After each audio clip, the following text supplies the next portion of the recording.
everyone, and welcome back to the Little Miss Funeral YouTube channel. Brian Chandler left a couple of questions on one of my YouTube videos, and I thought that they were really interesting, so that is what the inspiration for today's video is all about, just answering those questions that he had left for me. So the first one is, how do you approach a family that wants a viewing when the death has left their loved one in a less than viewable state? So personally, anytime I have a death where it is very traumatic, where the person was in a horrible accident or something had happened where they just don't look like themselves anymore, I find that honesty is the best policy. Anytime these deaths happen, thankfully the families and the next of kin are always very aware of the situation, very aware of what happened. I mean, if somebody passed away in a car accident, and if you said to the family, you know, your loved one has trauma on their face, they're not going to say, well, what do you mean? They're gonna understand that their loved one had went through a horrible accident. I just believe that if you are upfront and honest with them with everything that you're dealing with, that at the end of the day, they're going to appreciate that. And if you have enough time and enough skill level, and if you have the permission from the family in order to do an embalming and to do a lot of restorative work, there are a lot of instances in which you can give their loved ones back to them. It's not always going to be a perfect scenario. They're not always going to look 100% how they did in life. But once again, if you're staying with that, being honest and walking them through step by step everything that you're dealing with and everything that you have to do, they're going to appreciate that, and they're going to understand that you're putting in a lot of work and a lot of effort to make their loved one look how they did in life. There was one time when I had the family of somebody who passed away from a suicide, and they had a lot of trauma from a gunshot wound to their forehead, and we had worked on this person with the embalming and restorative art. We were able to take some mortuary wax, and we actually airbrushed on this person's makeup, and at the end of the day, it was very difficult, if you did not know how this person passed away, to actually know how this person passed away.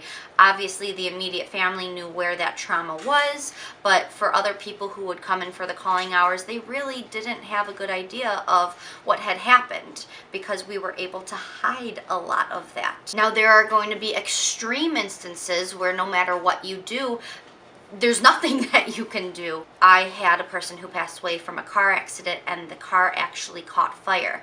So by the time they had gotten this person out, the only way for the medical examiner to properly identify who it was to get dental records, because they were just so badly burned. And in that situation, no amount of restorative work could have brought this person back to what they had looked like beforehand. But we were upfront and honest with the family. They knew how their loved one had died. They understood the circumstances, and thankfully they were just very understanding and did not push for any sort of a viewing of them. Now, Brian also asked, can you deny the family this opportunity to view their loved one? This is such a hard question to answer, because as a funeral professional, I do not feel personally that I have any right to deny a family an opportunity to view their loved one. However, if a family is adamant that they want to have a viewing, and if I as a professional deem that it would cause them more harm than good at this point to view their loved ones, I would take the necessary precautions to protect myself. And what I mean by that is this: I would explain to the family in detail every single thing that they were going to be seeing. I would make certain that they could repeat back to me everything that they would be seeing as well before they actually viewed their loved one. And then I would have them sign some sort of a disclosure stating that they cannot hold myself or the funeral home liable for any sort of emotional duress that viewing their loved one could lead to. Personally, I don't own my own funeral home, so I would also have to do what my employer would want me to do in these particular situations, but that is how I would go around and handling everything. These are not my loved ones. These are people who are being entrusted into my care, and at the end of the day, who am I to tell somebody that they can't see their loved one?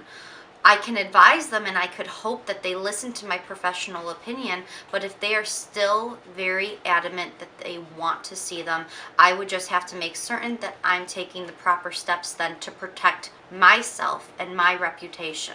I just think that these questions are so interesting because they're just things that can happen in real life. They're things that have happened in real life. But once again, from all of my personal experiences, if there has ever been so much trauma where I just think that it's not good for the family to view their loved one, they have really always listened to my professional opinion in the past. And there are other things that we can sometimes do. For instance, if there's so much trauma to a person's face, what I've done in the past is I've covered them completely except for their hands, so that their family could still come in and they could still spend some time with them and hold their loved one's hands. Same thing, if maybe that wasn't a possibility, if we could maybe just show a foot or something so that the family can have that visual, physical reminder that this is their loved one.